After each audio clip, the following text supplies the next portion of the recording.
आइए आज एक बहुत ही दिलचस्प विषय पर बात करते हैं। आज हम गांधी जी की उस रणनीति को डिकोड करेंगे जिसने भारत में ब्रिटिश हुकूमत की नींव हिलाकर रख दी थी, उनका असहयोग आंदोलन। हम खास तौर पर दो चीजों पर अपना पूरा फोकस रखेंगे। पहला, अंग्रेजों की नाफरमानी करने के उनके अनोखे तरीके, और दूसरा, कैसे उन्होंने हर हाल में शांतिपूर्ण जनविरोध पर जोर दिया। तो चलिए बिना किसी देरी के सीधे इतिहास के उन पन्नों में चलते हैं और देखते हैं कि इसकी शुरुआत कैसे हुई। गोली चलाओ जब तक गोला बारूद खत्म ना हो जाए।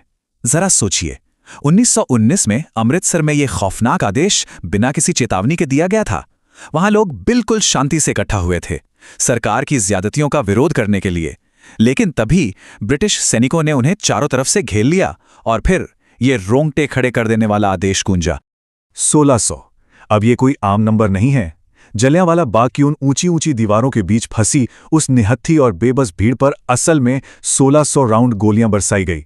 मतलब सच में अंधाधुंध फायरिंग की गई। और 6000, ये तो बस एक निचला अनुमान है कि उस बाग में असल में कितने लोग मौजूद थे। जरा उस मंजर की कल्पना कीजिए। इतने सारे लोग एक ऐसे मैदान में फंसे थे जिसका बाहर निकलने का इकलौता रास्ता भी जाम हो चुका था। नतीजा, सैकड़ों मासूमों को बेरहमी से मार दिया गया और बाकी को वहीं तड़पने के लिए छोड़ दिया गया। बिल्कुल अमानवीय। तो हमारा अगला पड़ाव है एक आंदोलन का उत्प्रेरक, पंजाब के अत्याचार। इस भयानक नरसंहार और उसके ठीक बाद लगे मार्शल लॉ ने इतिहास की दिशा को पूरी तरह से बदल कर रख दिया। इसी से ब्रिटिश राज के खिलाफ एक बिल्कुल नए तरह के विरोध की नींव पड़ी। क्योंकि बात सिर्फ गोलियों तक सीमित नहीं थी। जनरल डायर ने पूरे पंजाब में खौफ का माहौल बना दिया था। जरा इन पाबंदियों को देखिए। सड़कों पर भारतीयों को हाथ और घुटनों के बल रेंगने के लिए मजबूर किया गया।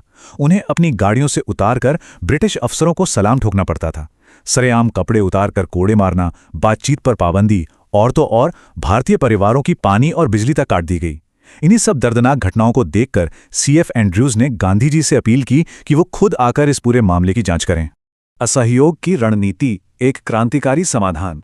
गांधी जी पंजाब पहुंचे। उन्होंने एक एक चीज की बहुत ही व्यवस्थित तरीके से जांच की, लेकिन उन्होंने ये गहराई से महसूस किया कि खून खराबे का जवाब खून खराबे से देना सही रास्ता नहीं है। अगर हमें तुरंत स्वराज या होम रूल चाहिए तो कुछ अलग करना होगा। और यहीं से जन्म होता है इस खास रणनीति का, जिसे अहिंसक असहयोग कहा गया। अब इसका सीधा सा मतलब क्या था? इसका मतलब था कि बिना एक भी बूंद खून बहाए सावधानी से चुने गए कुछ कानूनों को तोड़ना और ब्रिटिश सरकार की किसी भी तरह की मदद करने से साफ इनकार कर देना। सबसे जरूरी बात, ये सब कुछ पूर्ण शांति के साथ होना चाहिए। अंग्रेजी तंत्र को पूरी तरह से जाम कर देना, लेकिन बिना किसी हिंसा के। गांधी जी सामूहिक क्रोध और भीड़ की अनियंत्रित हिंसा से सख्त नफरत करते थे। उनका मानना था, यदि भारत को अपनी स्वतंत्रता द्वारा प्राप्त करनी है तो वो युद्ध नामक अनुशासित हिंसा द्वारा हो।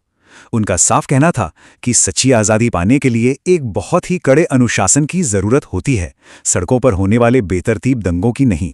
अब आते हैं अवज्ञा के तरीके और व्यवस्था को तोड़ने पर। बड़ा सवाल यह था कि इस विशाल देशव्यापी नाफरमानी को जमीन पर कैसे उतारा जाए।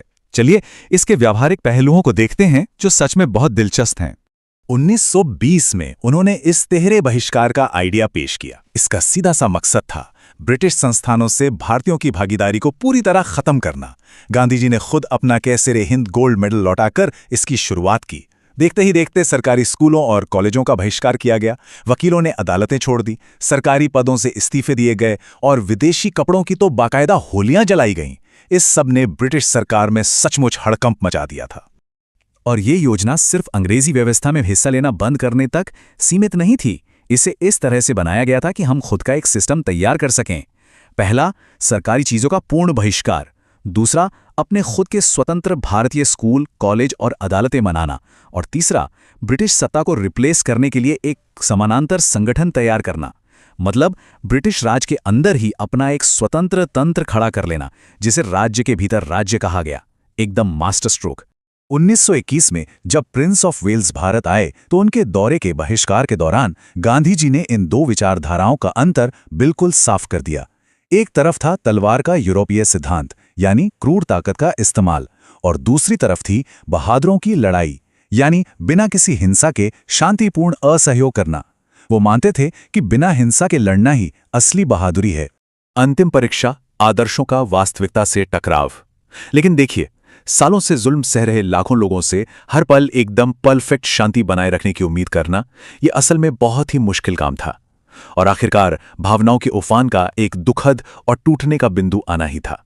इस टाइमलाइन को देखिए, घटनाक्रम बहुत तेजी से बदला। नवंबर 1921 में प्रिंस ऑफ वेल्स के आते ही बंबई में भयानक दंगे भड़क उठे, जिन्हें रोकने के लिए गांधी जी खुद दौड़े। फिर 1922 की शुरुआत में बारदोली में एक बड़े सामूहिक सत्याग्रह की तैयारियां शुरू ही हुई थी कि तभी उत्तर प्रदेश के चौरी चौरा में वो खौफनाक घटना घटी। पुलिस की फायरिंग के बाद भड़की भीड़ ने पुलिस वालों को थाने में जिंदा जला दिया। इसके तुरंत बाद गांधी जी ने आंदोलन रोक दिया और उन्हें गिरफ्तार कर लिया गया।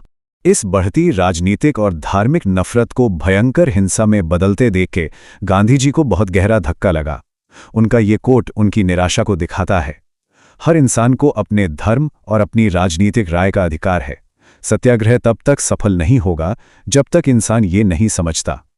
उनके लिए दूसरों के विचारों और धर्म का सम्मान किए बिना सत्याग्रह की कामयाबी की सोचना भी बेकार था। चौरी चौरा की घटना ने यह साबित कर दिया कि जनता अभी इस अहिंसक सत्याग्रह के लिए पूरी तरह से तैयार नहीं थी। कई बड़े साथी नेताओं को गांधी जी का आंदोलन रोकने का ये अचानक लिया गया फैसला बिल्कुल पसंद नहीं आया। जनता को भी लगता था कि स्वराज तो बस मिलने ही वाला है, लेकिन गांधी जी अपनी बात पर अड़े रहे। उनके लिए जरा सी भी हिंसा का मतलब था पूरी रणनीति की आत्मा से समझौता कर लेना, शांति से कोई समझौता नहीं। और अंत में यह हमें एक बहुत ही गहरे ऐतिहासिक सवाल पर लाकर खड़ा कर देती है।